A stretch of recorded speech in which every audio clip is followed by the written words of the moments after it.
What's poppin'? It's the Pride of the East Side, DJ MH2DA with my boy P1, and this is East Side Certified. What's good, broski? Man, chilling, brother. Glad to be here. Eastside certified, man. It's been a long journey, but we there. No doubt, no doubt. At the Saints. Facts. So let's get to people something that I think is a very important conversation. 2026. What do you feel about the state of DJ crews? You know, it's interesting, bro. Like the DJ game has changed so much, just with streaming and music and all that. So I think it's a lot more DJs in the game, and we probably actually need DJ crews now more than ever. I would say. I agree. I think. But the way they've been functioning, I think it's a lot to be desired. You know what I'm saying? It's a lot of people doing some cool things, but just as far as making noise and being movers like they used to be, I really don't see a lot of that, unfortunately. Facts. Now, I believe this conversation is important. I believe you guys need to know who we are and why we can have this conversation, right? I'm DJ MH2DA, of course, Pride of the East Side. I've been DJing 21 plus years all over the country. I've been out of the country. I'm the president of the Soul Selected DJs. I didn't helped a lot of artists. I did a lot of cool stuff all around, and especially in Chicago, right? So that's why I feel like I can have this conversation. Absolutely. Yeah, no, you got all the credentials, man. And actually, you're one of the people that inspire me and really helped me a lot, like, and mentor me in many ways, right? So Appreciate P1, like I said, president of Block Club DJs at one time, and still a member of Block Club DJs, active. And so yeah, done the same, mentored other DJs throughout their career. Helped a lot of artists, was that we just talking about how we met at a listening party, just being in tune with the streets and bringing that music out and finding different platforms. I was on Illinois radio for a long time, early 9, you know what I mean? Those places where you could take the music from those artists you met on the platform, on through your DJ platforms, and saying, hey, I'm a DJ, give me your music, and say, hey, here's some ways I can introduce this to the world. And so that was always an important role. I think it's always played an important role. Facts. So for me, like, I'm gonna tell y'all this. When I got into a DJ crew, I didn't even intend on doing it, right? Like, it was real early in my career. I probably had DJ a month publicly before I was had the opportunity. I won't even say I was approached before I had the opportunity. Shout out to my boy Ken Ray and DJ World, because they made that happen. And I was against it at first because, like, I wasn't trying to be a DJ on purpose, right? Like, I started DJing because me and my friends never booked a DJ at our parties that we was doing. How many people you think that's the origin story?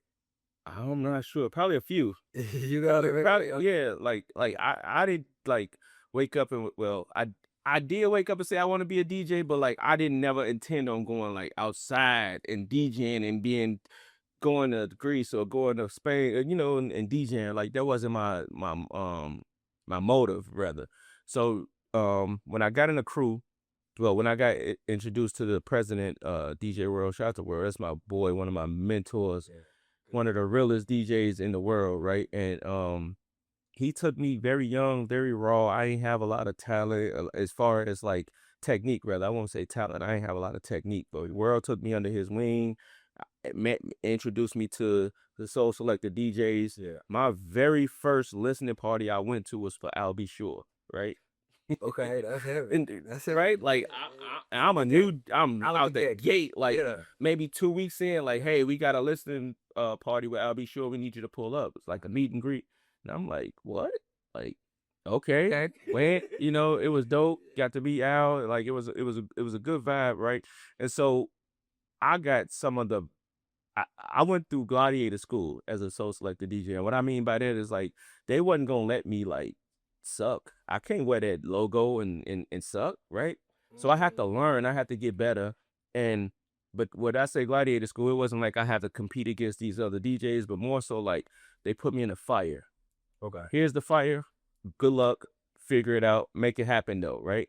And I just became a sponge and soaking up the game and learning. And my mentor, Y'all probably heard me say this a million times here on East Pass Certified. My mentor, DJ Most Definite, like he the one who really took me under his wing and showed me the ropes and gave me the game, everything I needed to learn, wanted to learn. Any question I had, he answered it for me. Any technical problem, it ain't matter how small, how big, he always showed up for me. And to this day, he's still doing it. I'm super appreciative of that. So at that time, like, um, that's what the that's what a DJ crew, it still is, really meant. But I don't know if it's a lot of DJs who really like understand that, because I feel like sometimes some of these younger DJs get into the me and want to be the face of stuff, which is fine. Because you always gonna be the face of your brand, right? But like you need some help. I mean, that's interesting that you say that, because what would you say? Okay, so you had your DJ career. You had multiple DJ careers. Yeah, I've been with Soul Selectors Yeah. for my whole career pretty much. Right. And then I joined Stack of Starb as well. So I've been adjacent to a lot of crew, but I've only ever been Block Club, Okay. right? And I had people that was Fleek, that Nerd, you know what I'm saying, other places.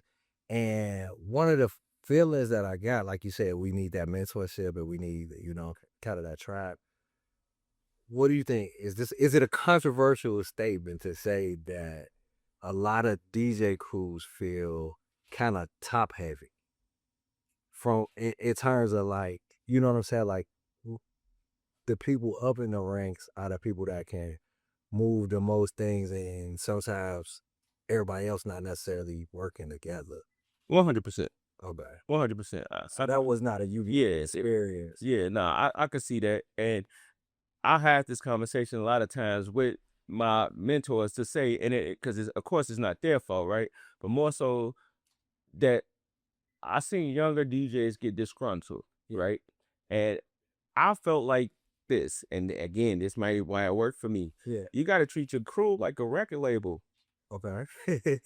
They gonna work for you, but you gotta work for you more than they work for you, Yeah. right? Like, so you can't just sit back and put your career in their hands and expect them to like figure it all out for you. And because you got some talent to be like, okay, he's the talent, we gonna put him on this pedestal and go. It's like, nah, because at the end of the day, I'm a DJ too, right? And could you imagine what you had to do in the 70s, 80s, 90s, early 2000s to market yourself to be somebody, right? True.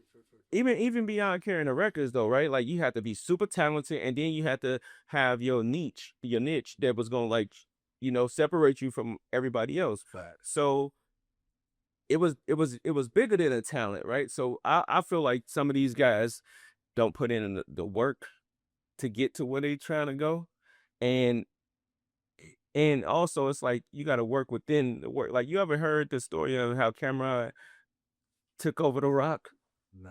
Where so Cameron set up his office he took a janitor closet and turned it into the Dipset office, and him and Jim Jones and all those guys went and met the marketing person and talked to this person and talked to this person. So this that's what helped get Dipset to where it became, right? Same thing with it as a DJ. You got to do that same kind of thing. Like, you can't just sit back and just wait. Think this publicist is gonna post you. She's supposed to post Block Club or Soul Selector or whoever the crew is, right? Like, and so what you got to do though is you got to go over there and do whatever you got to do to get close to her and talk to her, be nice to her, whatever. Hey, can you show me how to do that? How you make those flyers? Or how you do? So if y'all ain't been listening, y'all got to read between the lines. He just gave you the whole game. Yeah. That's the story of my career, right? So I was a rapper. Facts. I rap. So from rapper to president of Arguably arguably one of the big, most important, influential DJ crews in Chicago, period. Facts. No argument, Yeah. right? Mhm. Like, from rapper to president of that, like, what did I do? Yeah. Right? It was my mentor, I wish I had the same happy ending, but I had, we had a great beginning, right?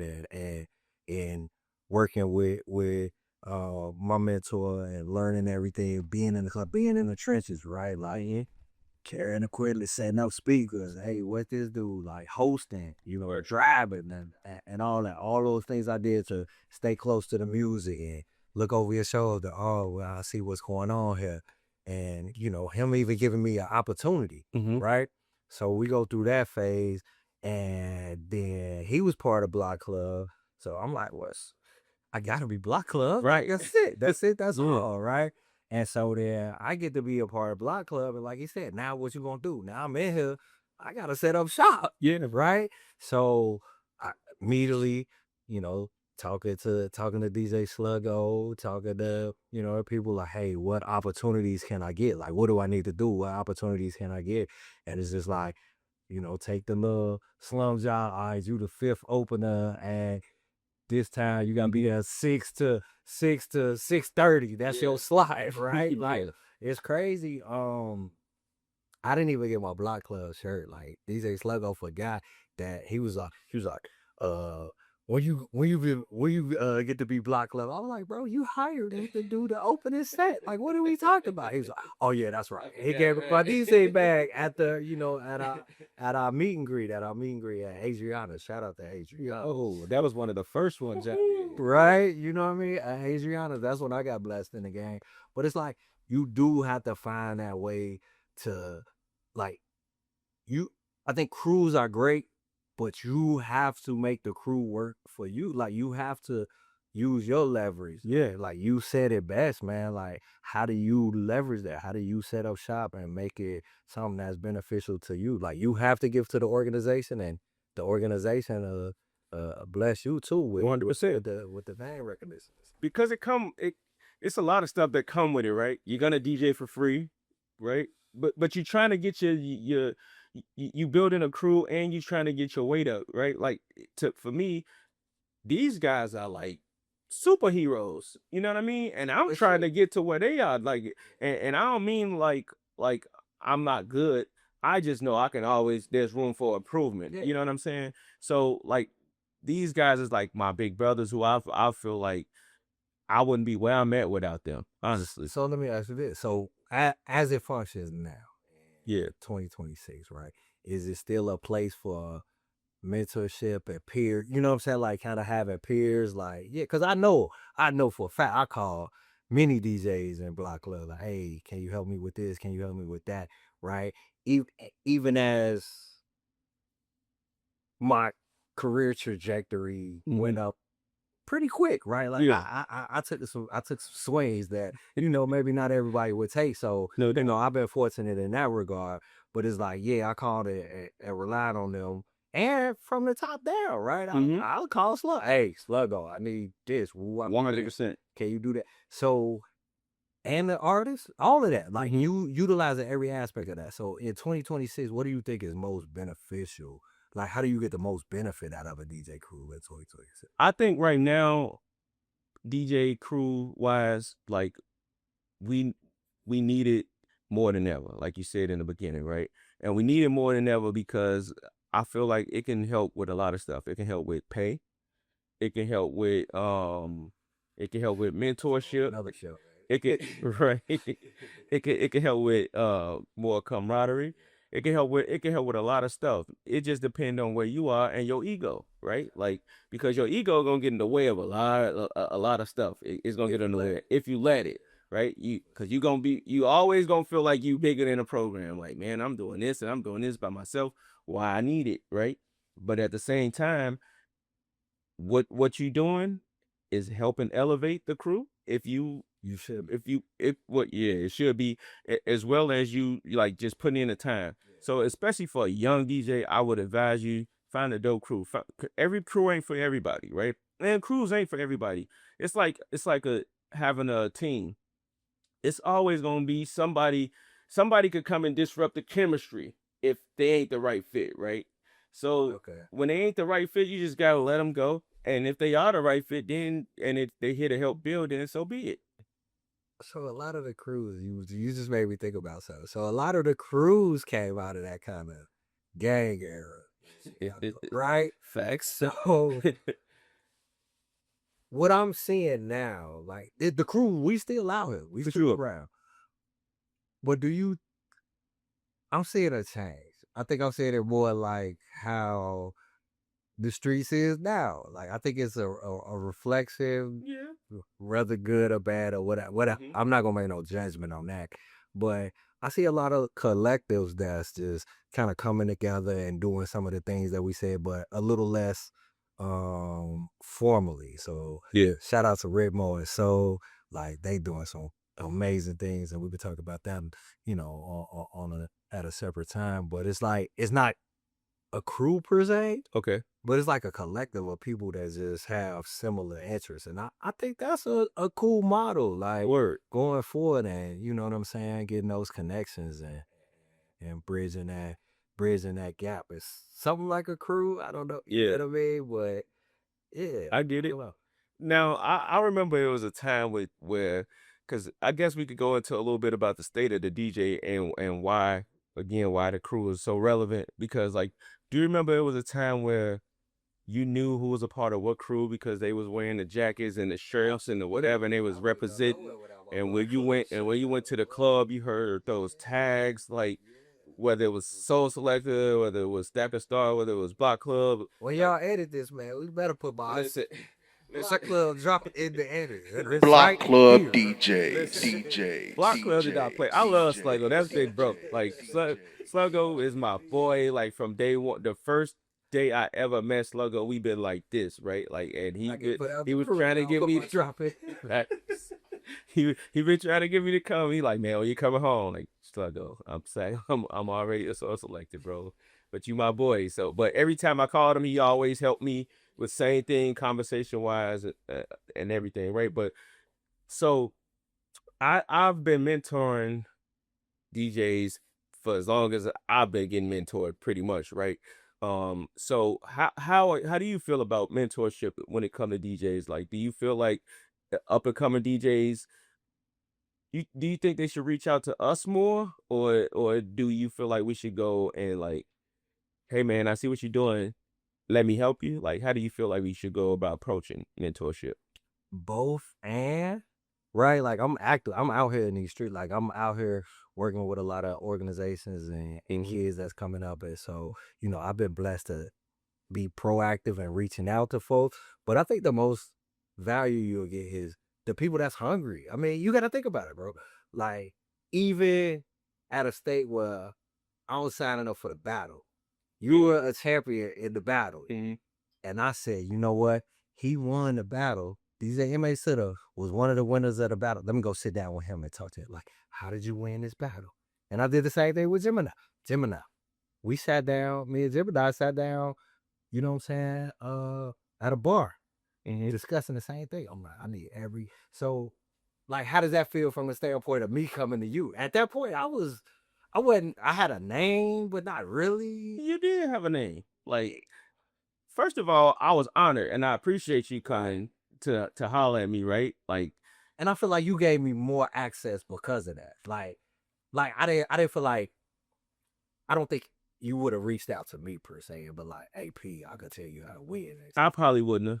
I probably wouldn't have reached out because not because like I was bigger than you or nothing like that. Right. Just because like I just did. It's not on your mind. Yeah, but when you hit me, oh yeah, come over. Let's have this conversation and let's figure it out. So I think if Yeah. it's something you want, go ask the mentor. Like I called, like, hey, let's do lunch. Like now he to the point where he called me like, hey, Well, you need to go sit down with me. It's been a minute, that's awesome too. So 100%. So I think it's got to work both ways. You know what I'm saying? But if you hungry, show it.